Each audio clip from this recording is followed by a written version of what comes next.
when the center awakens, it enters in resonance with the very center of our consciousness in our heart, the center of our identity, the center, as some call it, the center of our soul. And the center of the human soul, the center of the human consciousness, also awakes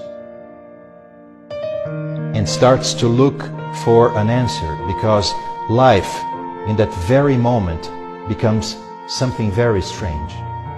All the personal goals or all the egocentric objectives, they tend to become something different. They lose their colors. It's shining. The person, the human consciousness, starts to look for something deeper, for something different. If this person actually starts a path based on that force that has already awakened in him or her, and not through exercises or practices, but because of a true yearning of the heart of the human consciousness, but also a yearning from the heart of the human microcosm, then that person can start a process of transformation. It is as if this Kundalini, this vortex of power, started to gradually unfold.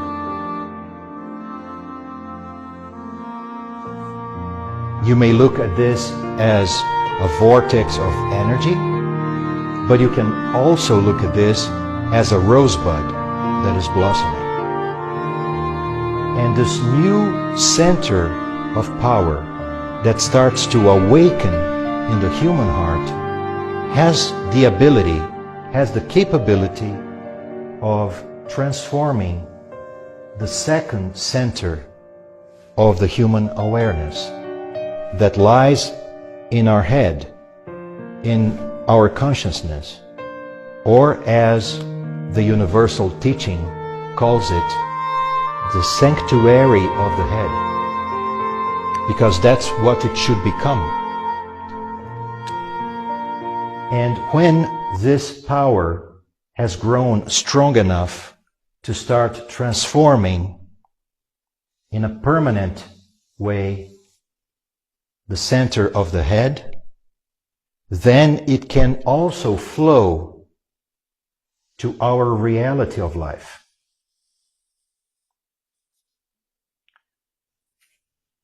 In the region where our karma, the heritage of the past, the biological heritage of all mankind lies, that is the sanctuary of life.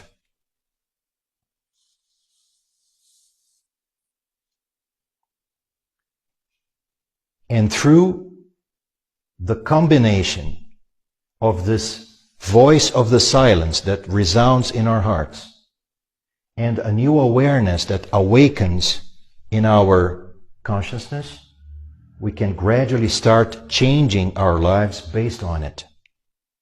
Not through a forced attitude, but through self-knowledge, through the yearning of the heart, and through the self-knowledge that starts to awaken in our minds. And then a new attitude towards life, a new inner attitude starts to blossom, starts to rise. And then the circuit is closed. And after countless turns, countless interactions, countless cycles of this force that actually, dear friends, circulate through the sympathetic and parasympathetic system that is around our central spinal cord, we start to create a new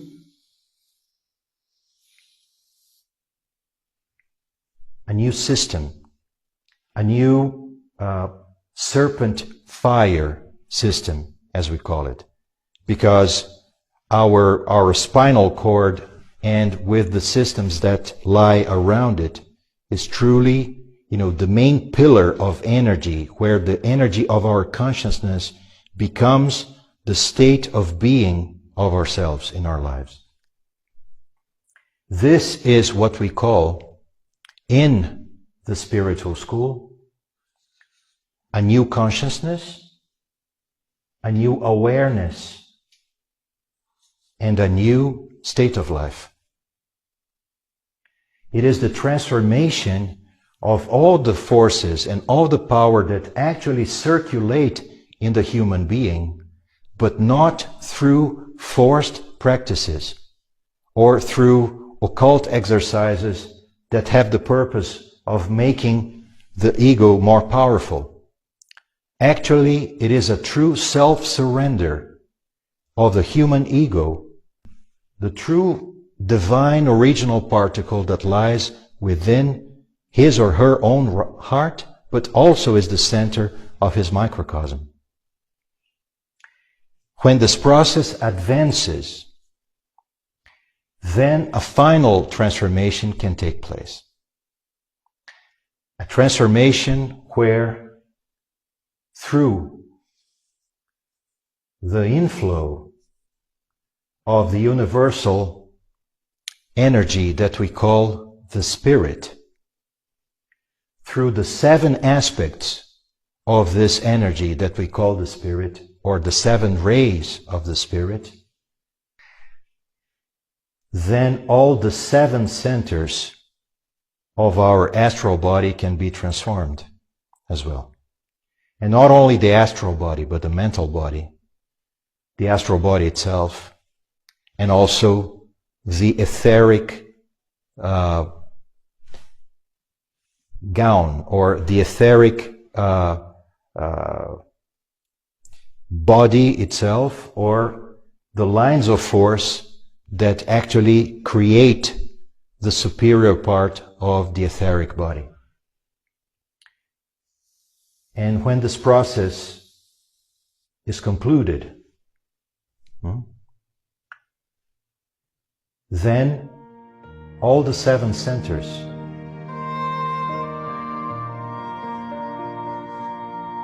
are transformed through the unification, through the true unity of the 3 centers of the Kundalini force, based on the Kundalini of the heart, that is Atman, the rose, the lotus flower, or the spirit spark